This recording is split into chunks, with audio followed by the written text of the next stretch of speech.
नमस्कार मित्रांनो, आपलं पुढचं चॅप्टर आहे सरळ व्याज, सिंपल इंटरेस्ट. बघा मित्रांनो, एकदम महत्वाचं चॅप्टर आहे.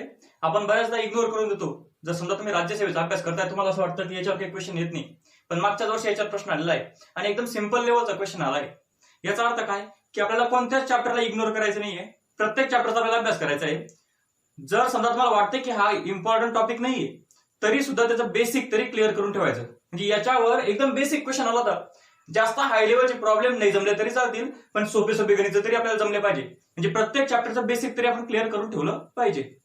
तसा आपला टॉपिक आहे सरळ व्याज. आता व्याज हा शब्द तुम्ही बऱ्याचदा ऐकला असणार. कधी तुम्ही कोणाकडून तरी पैसे घेतलेले असतात. म्हणजे समजा तुम्ही 10,000 रुपये घेतले, तर तुम्ही काय सांगता त्याला की मी तुला 11,000 रुपये देईल. समजा एका वर्षानंतर आपण घेतले 10,000, द्यायचे किती आपल्याला 11,000. मग ते वरचे जे 1,000 रुपये जास्त असतात त्याला काय म्हटलं जातं, व्याज म्हटलं जातं. किंवा तुम्ही एखाद्या बँकेत पैसे जमा केले, समजा 1,00,000 रुपये तुम्ही एखाद्या बँकेत जमा केले, बँक काय सांगते तुम्हाला, आम्ही 2% तुम्हाला व्याज देऊ. 2% व्याज देऊ म्हणजे काय, ते 1,00,000 सोडून 2% या दराने काहीतरी नवीन पैसे जास्तीचे आपल्याला देणार आहे, ते याला म्हटलं जातं व्याज. समज असेल तुम्हाला. तर व्याजाचे दोन प्रकार पडतात, एक सरळ व्याज आणि दुसरं चक्रवाढ व्याज. यातला बेसिक मेन डिफरन्स काय माहिती का, सरळ व्याज हे फक्त मुद्दलावर असतं. म्हणजे समजा तुम्ही एखाद्याकडून 1,000 रुपये घेतले, तर तुम्हाला व्याज त्या 1,000 रुपयालाच द्यायचंय, याला म्हटलं तो सरळ व्याज. म्हणजे पहिल्या वर्षी समजा तुम्ही 500 रुपये व्याज देताय, दुसऱ्या वर्षी तुम्ही किती देणार, फक्त 500 रुपये व्याज देणार, याला म्हटलं तो सरळ व्याज. सरळ व्याज हे प्रत्येक वर्षी सारखंच असतं. आणि चक्रवाढ व्याज म्हणजे काय, तर समजा तुम्ही 1,000 रुपये त्याच्याकडून घेतले, तर पहिल्या वर्षी तुम्ही 1,000 रुपयाला त्याला व्याज देणार, दुसऱ्या वर्षी जे व्याज येईल ते व्याज आणि ते 1,000 रुपये एकत्र करून घेणार आणि त्या एकत्र पैशाला व्याज देणार. म्हणजे चक्रवाढ व्याज मध्ये व्याजाला व्याज लागत असतं. सरळ व्याज मध्ये व्याज हे सारखंच असतं, चक्रवाढ व्याज मध्ये व्याज वाढत चालतं. बरोबर, तुम्हाला समजेल ते पुढे, काही टेन्शन घेऊ नका. सध्या आपण फक्त सरळ व्याजकडे बघू. सरळ व्याज म्हणजे काय की जे फक्त मुद्दलावर आकारलं जातं. मुद्दल म्हणजे काय, तर जी रक्कम आपण घेतली किंवा जी रक्कम आपण डिपॉझिट केली बँकेमध्ये, त्या रकमेला काय म्हटलं जातं, मुद्दल म्हटलं जातं. त्या मुद्दलावरच व्याज दिलं जातं. आणि दरवर्षी सरळ व्याज हे काय असतं, नेहमी सारखंच असतं. पहिल्या वर्षी जर 300 रुपये सरळ व्याज आलंय, तर दुसऱ्या वर्षी सुद्धा 300 रुपये व्याज येणार आहे. असं असतं ते सरळ व्याज. बघा आपण काय नेमकं, समजा एखादा प्रश्न असा आला, 5,000 रुपयाला 5,000 रुपयाचे 2% दशादशे दराने 2 वर्षाचे सरळ व्याज किती, 2 वर्षाचे सरळ व्याज किती, असा तुम्हाला प्रश्न आला. आणि समजा तुम्हाला सरळ व्याज चॅप्टर माहितीच नाहीये, तुम्हाला या चॅप्टर मध्ये ना फॉर्म्युला माहिती ना कन्सेप्ट माहिती, तरी सुद्धा तुम्ही प्रश्न सोडवू शकता. तुम्ही शेकडेवारी चॅप्टर बघितलं असणार, बरोबर. तर शेकडेवारी मध्ये टक्केवारी कसं काढायचं ते मी तुम्हाला शिकवलंय, त्याच पद्धतीने जायचंय. बघा काय, 5,000 रुपयाचे 2% दशादशे दराने, दशादशे म्हणजे काय, दर साल, दर शेकडा, म्हणजे प्रत्येक वर्षी प्रत्येक 100 रुपयाला 2 रुपये तुम्हाला व्याज लागणार आहे, असा त्याचा अर्थ असतो. प्रत्येक वर्षी प्रत्येक 100 रुपयाला किती, 2,000 रुपये, 2 रुपये तुम्हाला व्याज लागणार आहे, असा त्याचा अर्थ होतो. किती वर्षासाठी, 2 वर्षाचे सरळ व्याज किती.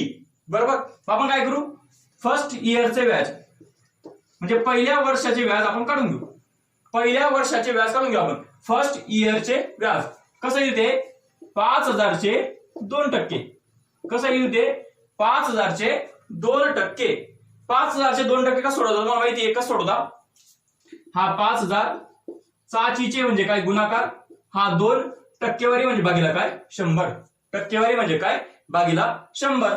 हा शून्य गेला, हा शून्य गेला, हा शून्य गेला, हा शून्य गेला. 50 दुने किती, 100 रुपये. 50 दुने किती, 100 रुपये. म्हणजे पहिल्या वर्षाचं व्याज किती आलं, 100 रुपये. मी तुम्हाला काय सांगितलंय, सरळ व्याज हे फक्त मुद्दलावरच लागतं. त्याच्यामुळे सरळ व्याज हे नेहमी काय राहणार आहे, सारखंच राहणार आहे. पहिल्या वर्षी जे सरळ व्याज येणार तेच दुसऱ्या वर्षी सरळ व्याज येणार आहे. म्हणजे सेकंड इयरचे सरळ व्याज किती, बघा सेकंड इयरचे व्याज किती होईल, तर परत 5,000 वर किती, 2%. म्हणजे 5,000 चे किती, 2%. 5,000 चे 2% किती होता, जे पहिल्या वर्षी होतं तेच दुसऱ्या वर्षी, म्हणजे किती, 100 रुपये. याचा अर्थ 2 वर्षाचे व्याज किती लागले, 2 इयरचं व्याज किती झालं, 100 अधिक 100 किती, 200 रुपये. 2 वर्षाचं व्याज किती झालं मग, 200 रुपये. समजलं असेल तुम्हाला, बरोबर. 2 वर्षाचं व्याज किती गेलं मग, 200 रुपये. कसं काढलं आपण, आपल्याला काहीच कन्सेप्ट माहिती होती सरळ व्याजची, आपण फक्त शेकडेवारी चॅप्टर नुसार गेलो तर काय 5,000चे 2% काढून घेतले आपण 100 रुपये. म्हणजे पहिल्या वर्षी 100 रुपये जास्त द्यायचे, दुसऱ्या वर्षी पण किती द्यायचे, मग परत 5,000चे 2% म्हणजे परत 100 रुपये, दोघे म्हणून किती होता 200 रुपये. ही आहे ओरिजिनल व्याज काढायची पद्धत. पण आपण प्रत्येक प्रश्नाला असं एवढं करत बसणार नाही. आपल्याकडे डायरेक्ट फॉर्म्युला आहे, तर ते डायरेक्ट फॉर्म्युला आपल्याला शिकायचं आहे. त्यासाठी कोणत्या गोष्टीला काय म्हणतात आपल्याला एकदा बघून घ्यायचंय. बघू आपण. उत्तर किती आलं याचं 200 रुपये.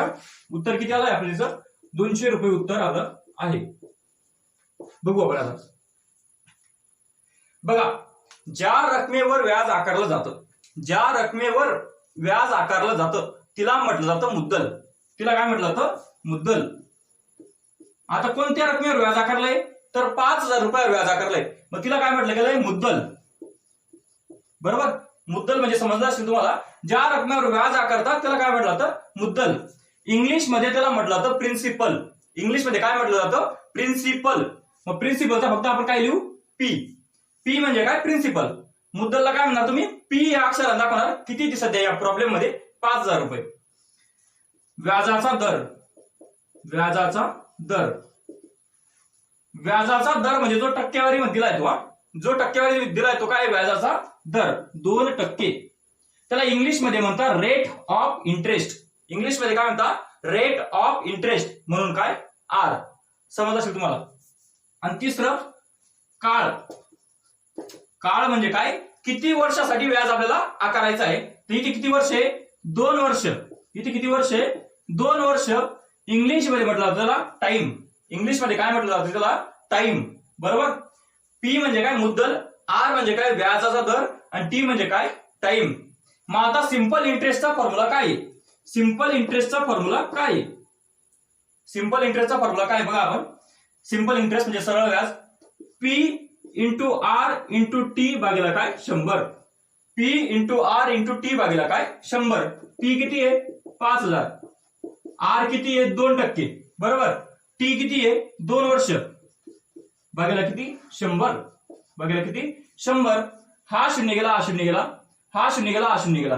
करा आता किती होता बघा. 2 दुने 4, 50 चौक 200. 2 दुने 4, 50 चौक 200. बघा तेच उत्तर आलं का नाही. सरळ व्याज किती आलं होतं आपलं, मागे पण 200 रुपये आलं होतं. फॉर्म्युल्याने पण काय आलं, 200 रुपये आलं आहे. तुम्हाला फक्त एवढी म्हणजे मला फक्त एवढंच सांगायचं होतं की मुद्दलला काय म्हणणार तुम्ही, पी. व्याजाच्या दराला काय म्हणणार, आर. आणि काळाला काय म्हणणार, टी. आता यात अजून एक गोष्ट सांगायची राहिली. बघा काय, सरळ व्याज किती आलंय तुमचं, सरळ व्याज किती आलंय, 200 रुपये. जर समजा तुम्ही एखाद्या मित्राकडून 5,000 रुपये घेतले 2% दराने सेम, तर तुम्ही त्याला परत करताना किती करणार, तुम्ही त्याला 200 रुपये करणार का फक्त, नाही. तुम्ही त्याला ते 200 रुपये व्याज तर करणार आहे परत, पण त्याचे घेतलेले 5,000 रुपये पण द्यावे लागतील का नाही. मग तुम्ही त्याला एकूण रक्कम किती परत करणार आहे, हे 5,000 तुम्ही घेतलेले आणि 200 रुपये तुम्ही एक्स्ट्राचे व्याज, म्हणजे तुम्ही एकूण रक्कम किती परत करणार आहे त्याला, 5,200 रुपये करणार आहे का नाही. हिला म्हटलं तर रास. हिला काय म्हटलं तर रास. रास म्हणजे काय, जी मुद्दल आहे ती मुद्दल म्हणजे जी आपण घेतली ती 5,000 रुपये आणि जे व्याज आपल्याला द्यायचं आहे ते, जे व्याज आपल्याला द्यायचं आहे ते व्याज म्हणा नुसतं. बरोबर. म्हणजे जी मुद्दल आपण घेतली आहे ती आणि जी व्याज आपल्याला द्यायचं आहे ते असं एकत्र करून जी एकूण रक्कम आपण दुसऱ्याला देऊ तिला काय म्हटलं तर रास. बरोबर. म्हणजे काय, मुद्दल म्हणजे काय, पी. आणि व्याज म्हणजे काय, मग सिंपल इंटरेस्ट. समजलं असेल तुम्हाला. बरोबर.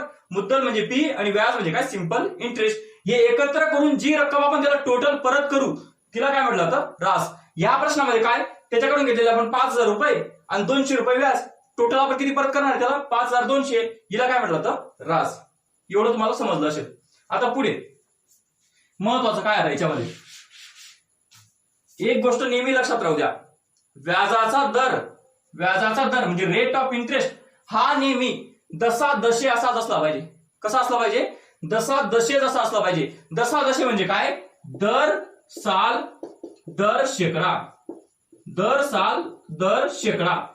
आता इथं दर शेकडा राहीलच, पण इथे काय राहिलं, दर साल म्हणजे काय, प्रत्येक वर्षी. दर साल म्हणजे काय, प्रत्येक वर्षी.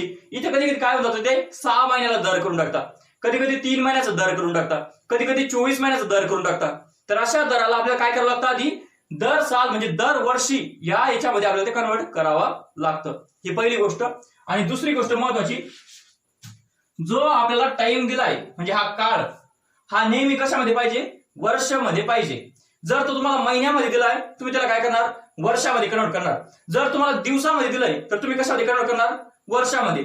जर तुम्हाला तो आठवड्यांमध्ये दिलाय, तुम्ही त्याला कशात कन्वर्ट करणार? वर्षामध्ये. म्हणजे हा टाइम नेहमी कशात पाहिजे? वर्षामध्ये पाहिजे. आपण एक एक गोष्ट बघू, एक एक गोष्ट आपण बघू.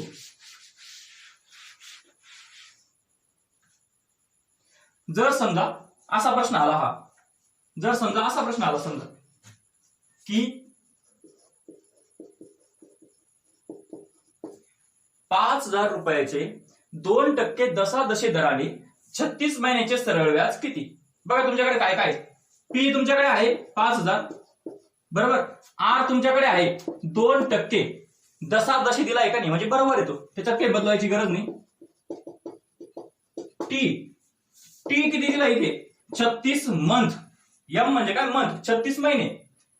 टाइम किती दिलाय तुम्हाला? 36 महिने. तुम्हाला मी काय सांगितलं? टाइम नेहमी कसा पाहिजे म्हणतो? वर्षामध्ये पाहिजे. मग बघा आता, 12 महिने बरोबर किती? 1 वर्ष, बरोबर ना. 12 महिने बरोबर किती? 1 वर्ष. तर 36 महिने बरोबर किती? 36 महिने बरोबर किती? तिरकस गुणाकार करून घ्या आपण. बघा, 12x = 36 × 1, बरोबर. 12x × 36 × 1. 36 × 1 म्हणजे किती? 36 × 36. मग आता 12 इकडे गुणतोय, इकडे काय होऊन जाईल? भागीला चालला जाईल. 36/12 म्हणजे किती? 3 वर्ष. 36/12 म्हणजे किती? 3 वर्ष. 36 महिने म्हणजे किती? 3 वर्ष. तुम्हाला माहिती होते 12 महिने म्हणजे 1 वर्ष, तर 36 महिने म्हणजे 3 वर्ष. जर तुम्हाला महिन्याला वर्षामध्ये कन्वर्ट करायचं आहे, लक्षात राहू द्या, जर महिन्याला वर्षामध्ये कन्वर्ट करायचं तर भागीला काय पाहिजे? मग 12. भागीला काय पाहिजे? 12. एवढंच लक्षात राहू द्या. म्हणजे जर तुम्हाला जर तुम्हाला महिन्याला वर्षामध्ये कन्वर्ट करायचं तर भागीला काय करून टाका? 12 करून टाका. मग 36/12 किती? 12×3 = 36. 3 वर्ष. बस इतकंच महत्वाचं होतं. काय सांगितलं मी तुम्हाला? टाइम हा नेहमी कसा पाहिजे म्हटलं? वर्षामध्ये पाहिजे. बघू मग आपण आता. सिंपल इंटरेस्ट इक्वल टू किती? PRT/100. पी किती आहे? 5,000. आर किती आहे? 2. टी किती दिला? आता 3. भागीला किती? 100. हा 0 गेला, हा 0 गेला, हा 0 गेला, हा 0 गेला.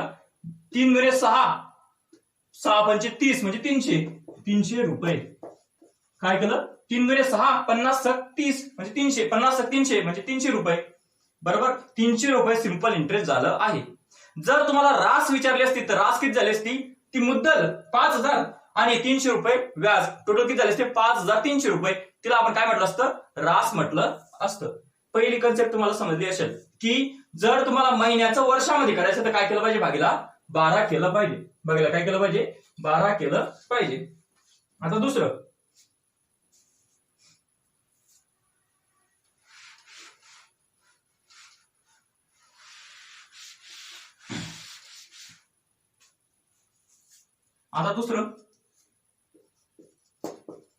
प्रश्न असा आला समजा 5,000 रुपयाचे 2% दराने 5,000 रुपयाचे 2% दशादशी दराने 73 दिवसाचे सरळ व्याज किती? बघा, पी किती? मुद्दल 5,000 रुपये. आर किती? 2% दशादशी, म्हणजे चेंज करायचं काम नाही. पण टाइम काय दिला यांनी? टाइम दिला यांनी 73 दिवस. टाइम काय दिला यांनी? 73 दिवस. मी तुम्हाला काय सांगितलंय? टाइम नेहमी कशात पाहिजे म्हटलं? वर्षामध्ये पाहिजे. तेच बघू आपण. बघा, जर 365 दिवस बरोबर किती असतं? 1 वर्ष असतं. 365 दिवस बरोबर 1 वर्ष असतं. तर 73 दिवस बरोबर किती? असा आपला प्रश्न तयार होईल. 73 दिवस बरोबर किती वर्ष? असा आपला प्रश्न तयार होईल. काय होईल बघा?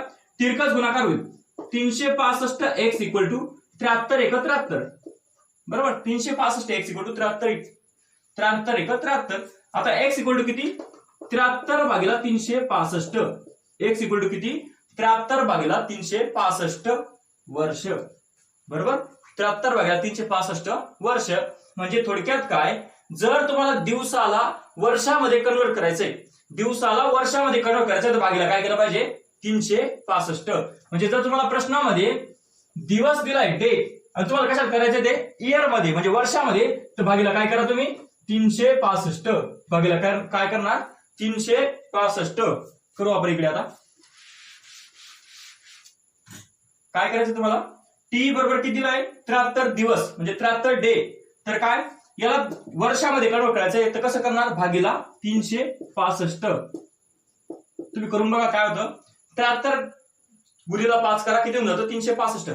आता हे कसं केलं मी ते सांगतो बघा 73 ची पोराशी होईल 70 अधिक 3 मग 70 गुणिला 5 किती होता 70 5 350 आणि 3 5 15 किती होऊन गेले 365 म्हणजे 73 ला जर तुम्ही 5 ला गुणताय तर 365 उत्तर येते का नाही, मग इकडे भागाकार करताना काय उत्तर येईल 5 उत्तर येईल असं तुम्ही शॉर्टकट करू शकता. मग 73 1 73 73 5 365 1/5 इयर म्हणजे 73 दिवस बरोबर किती 1/5 इयर. बघू आता फॉर्म्युला काय आपला सिंपल इंटरेस्टचा PRT भागीला 100. P किती आहे 5000, R किती आहे 2, T किती आहे 1/5, T किती आहे 1/5 भागीला किती 100. मी तुम्हाला एक गोष्ट सांगितली होती अंशाचा छेद हा खालच्या छेदाला गुणिला असतो म्हटलं, अंशाचा छेद हा खालच्या छेदाला गुणिला असतो अशी मी एक कन्सेप्ट तुम्हाला सांगितली अपूर्णांकामध्ये. काय करणार हा a किती राहील हा खालचा 5 इकडे खाली उरलेला अजून बरोबर 1/5 ला कसं लिहिलं आपण हा 1 वरतीच राहू दिला 5 खाली घेऊन आलो. आता हे 2 शून्य गेले हे 2 शून्य गेले 5 1 5 किती उरले ते 5 10 50 10 2 20 म्हणजे किती रुपये व्याज झालं 20 रुपये व्याज झालं आहे. म्हणजे 73 दिवसाचं व्याज किती झालं 20 रुपये. दिवसाचं वर्षामध्ये कन्वर्जन करताना काय करायचं आपल्याला 365 ने भागायचं आहे. आता पुढे जर समजा असा प्रश्न आला असता प्रश्न असा आला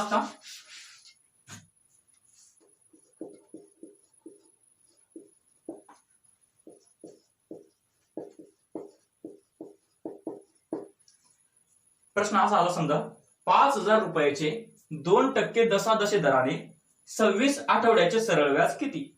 मुद्दल किती दिले P 5000 रुपये, रेट किती दिलाय 2% दशादशे म्हणजे बरोबर आहे. टाइम का दिलाय पण टाइम दिलाय त्यांनी 26 आठवडे 26 आठवडे म्हणजे काय 26 वीक्स. टाइम का दिलाय 26 वीक्स. आपण काय म्हटलोय की वर्ष टाइम नेहमी कशात पाहिजे वर्षामध्ये पाहिजे. मग बघा 52 आठवडे बरोबर 1 वर्ष असतं. 52 आठवडे बरोबर काय असतं 1 वर्ष, तर 26 आठवडे बरोबर किती असा आपला प्रश्न तयार होईल. 52 आठवडे बरोबर 1 वर्ष असतं तर 26 आठवडे बरोबर किती तिरकस गुणाकार करा 52 x = 26 26 1 26. पुढे काय हा 52 इकडे भागीला चालला जाईल 26 भागीला 52 26 भागीला 52 इतकं तुम्हाला समजलं असेल. हे उत्तर काय येईल मग वर्षाचं, हे उत्तर काय येईल वर्षामध्ये येईल. म्हणजे काय जर तुम्हाला आठवड्याचं वर्षामध्ये कन्वर्जन करायचंय तर भागीला काय केलं पाहिजे 52. जर तुम्हाला आठवड्याचं कन्वर्जन वर्षामध्ये करायचं असेल तर भागीला काय करा तुम्ही 52 करा. लक्षात राहू द्या. आता बघू आपण इथे काय दिलंय म्हणजे आपल्याला 26 वीक्स दिलंय. आठवड्याचं आपल्याला कन्वर्जन कसं करायचंय वर्षामध्ये भागीला काय करणार 52 1/2 इयर 26 1 26 26 2 52. पुढे काय सिंपल एकदम सिंपल इंटरेस्ट = PRT भागीला 100. P किती दिलाय 5000, R किती दिलाय 2, T किती दिलाय 1/2 भागीला 100 बरोबर. आता काय सांगितलं मी अंशाचा छेद हा खालच्या छेदाला गुणिला असतो म्हटलं. मग वरती काय उरेल फक्त 1, हा वरचा 2 कुठे येऊन जाईल खाली येऊन जाईल. काय हे 2 शून्य गेले 2 शून्य गेले बे 1 बे बरोबर उरलं काय फक्त 50 म्हणजे किती 50 रुपये. म्हणजे सरळ व्याज 26 आठवड्याचं किती होऊन गेलं 50 रुपये. समजलं असेल तुम्हाला. आता आपण काय काय बघितलं बघा. जर तुम्हाला महिना दिलाय आणि तुम्हाला वर्षामध्ये कन्वर्जन करायचंय भागीला काय करणार 12. महिन्याचं वर्षामध्ये करायचंय भागीला काय करणार 12. जर दिवस दिले डेज तर भागीला काय करणार 365 आणि जर वीक्स दिले म्हणजे आठवडे दिले तर भागीला काय करणार 52. इतकं तुम्हाला समजलं असेल. बस एवढंच तुम्हाला सांगायचं होतं. आता मी थोडासा प्रश्न बदलवतो.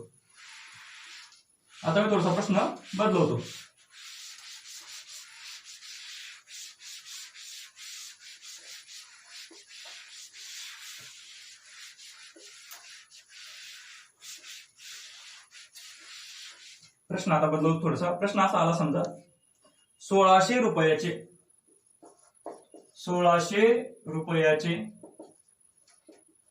6.3/4% दशादशे दराने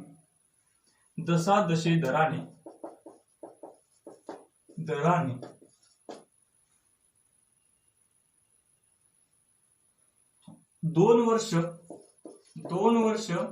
4 महिन्याचे सरळ व्याज किती?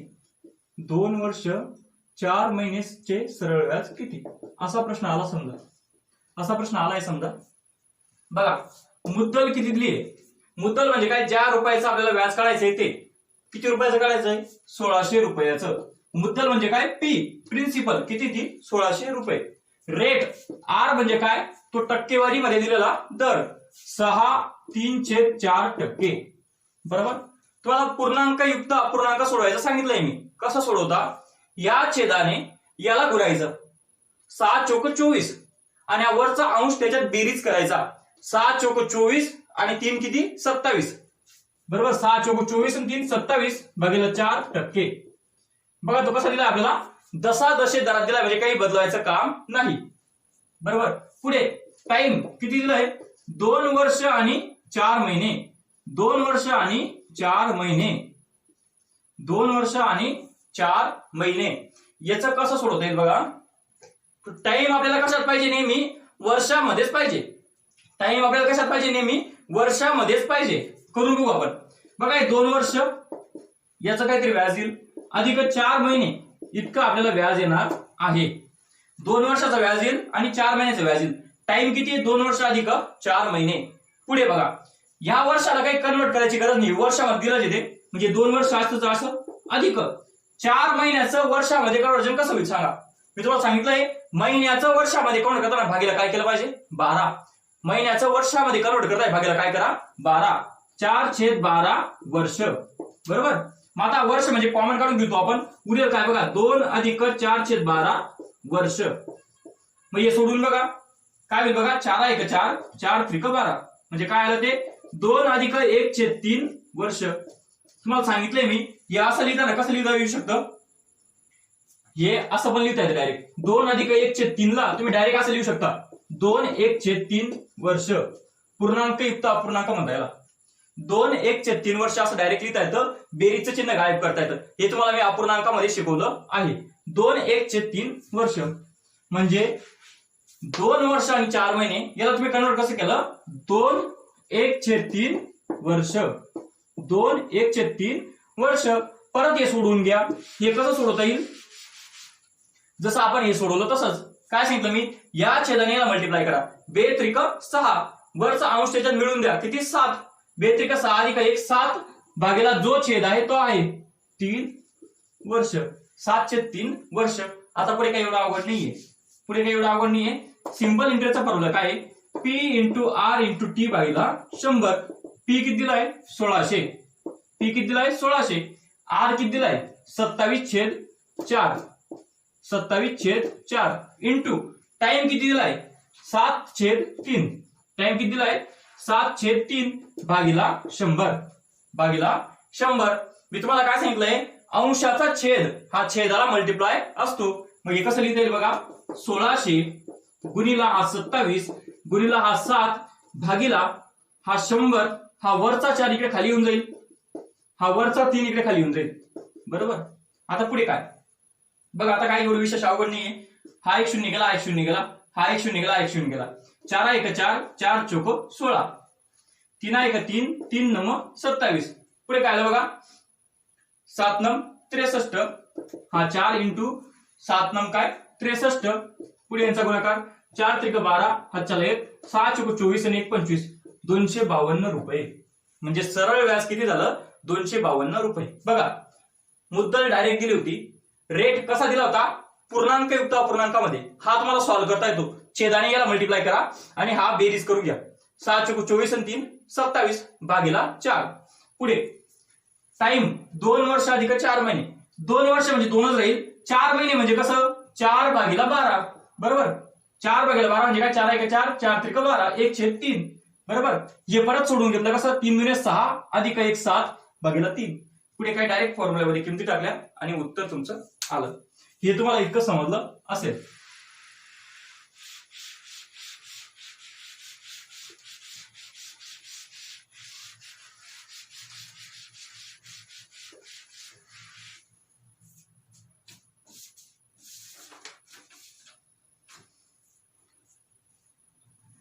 आता थोडंसं वेगळा प्रश्न. हा प्रश्न येऊ शकतो, पण बऱ्याच लोकांना याचं उत्तर माहित नसतं, म्हणून महत्वाचा एकदम. बघा प्रश्न कसा आहे. सरळ व्याज शोधा जर 6,000 रुपये एवढी रक्कम 4% दराने 4 फेब्रुवारी 2009 पासून 18 एप्रिल 2009 पर्यंत दिली तर. बघा प्रश्न काय आहे. सरळ व्याज काढायचा आहे आपल्याला, बरोबर. पी किती दिलाय, मुद्दल 6,000 रुपये. मुद्दल किती दिले, 6,000 रुपये. रेट किती दिलाय व्याजाचा दर, 4% दराने, म्हणजे 4%. टाइम किती दिलाय बघा, 4 फेब्रुवारी ते 18 एप्रिल. टाइम किती दिलाय, 4 फेब्रुवारी ते 18 एप्रिल, म्हणजे टाइम किती दिलाय नेमका बघा. वर्ष 2009 आहे, बरं. वर्ष 2009 आहे. 4 फेब्रुवारी ते 18 एप्रिल एवढा टाइम दिलाय.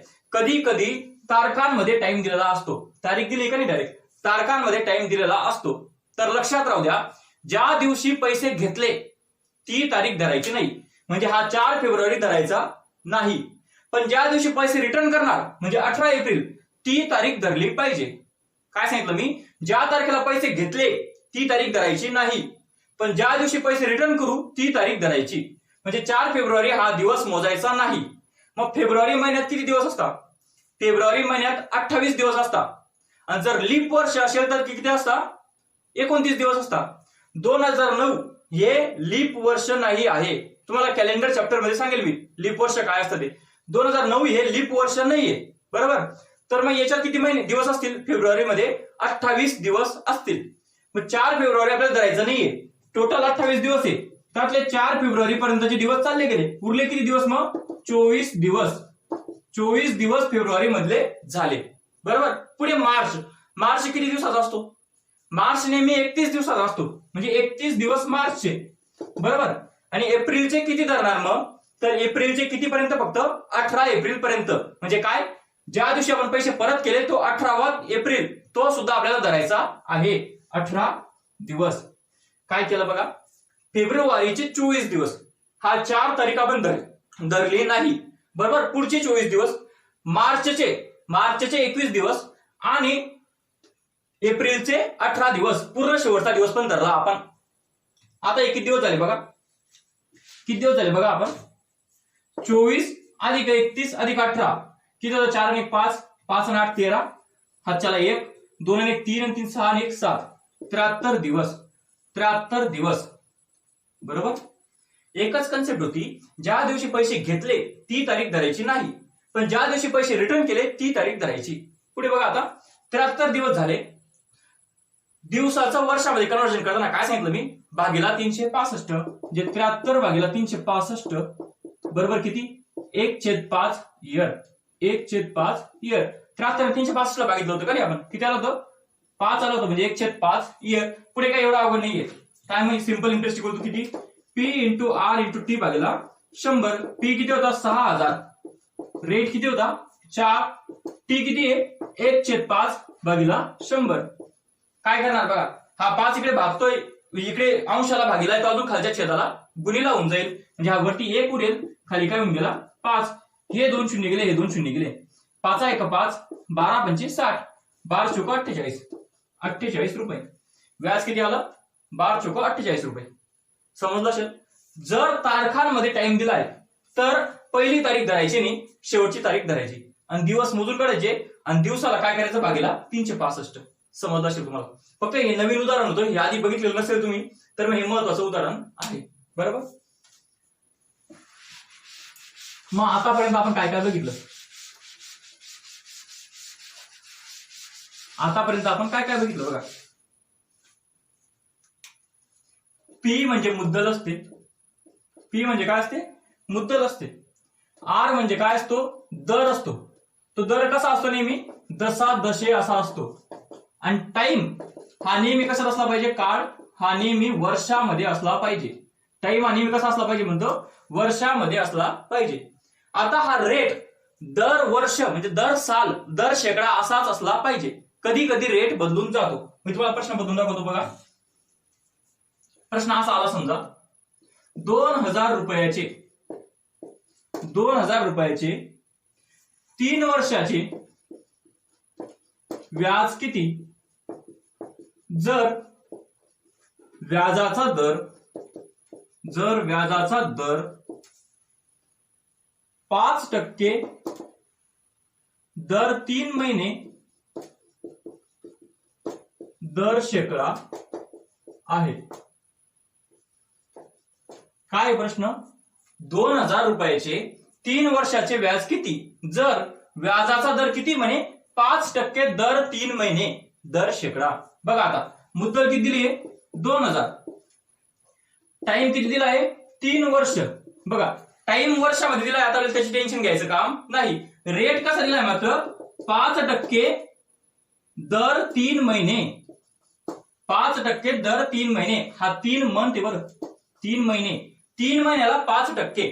बघा 3 महिन्याला 5%. सॉरी 3 महिन्याला 5%. तर वर्षाला किती? दर साल पाहिजे असतो काय आपल्याला? म्हणजे वर्षामध्ये किती महिने असतात? 12 महिने. म्हणजे 3 महिन्याला जर 5% तर 12 महिन्याला किती असा प्रश्न तयार होतो. 3 चोक 12. बघा 3 चोक 12. 4 पट वाढवायचे. 5चे 4 पट किती होतील? 20%.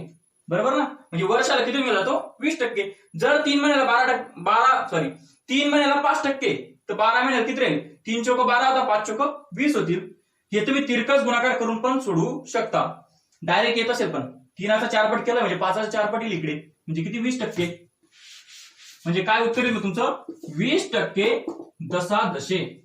20% दशादशे. पुढे काय एवढं अवघड नाहीये. सिंपल इंटरेस्टचा फॉर्म्युला काय? P into R into T भागिले 100. P किती होईल? 2000 रुपये गुणिला आर किती होईल?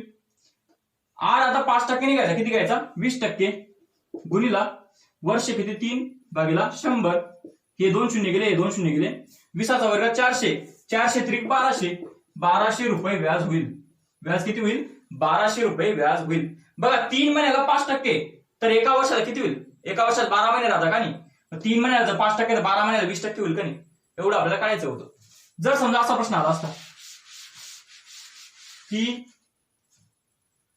5% दर 4 महिने. 5% दर 4 महिने. आपण फक्त रेट सोडून पाहू आता. रेट किती दिला त्यांनी? 5% दर 4 महिने. म्हणजे 5% जर 4 महिन्याला आहे तर 12 महिन्याला किती असा प्रश्न तयार होईल का नाही? आपल्याला वर्षाला काढायचंय. वर्षात किती महिने असतात? 12 महिने. 4 महिन्याला 5% तर 12 महिन्याला किती? 4चे 3 पट वाढवतोय का नाही? 4 त्रिक 12 होतं का नाही? मग 5 त्रिक किती होईल? 15%. रेट किती होऊन गेला मग? 15% दशादशे. 15% दशादशे. समजलं असेल तुम्हाला. रेट नेहमी कसा असला पाहिजे म्हणतं? तर तो दर साल दर शेकडा असं असलं पाहिजे. महिन्यात राहिलं तुम्ही कशात कन्वर्ट करून घ्या? वर्षामध्ये कन्वर्ट करून घ्या. जर समजा असा प्रश्न आला असता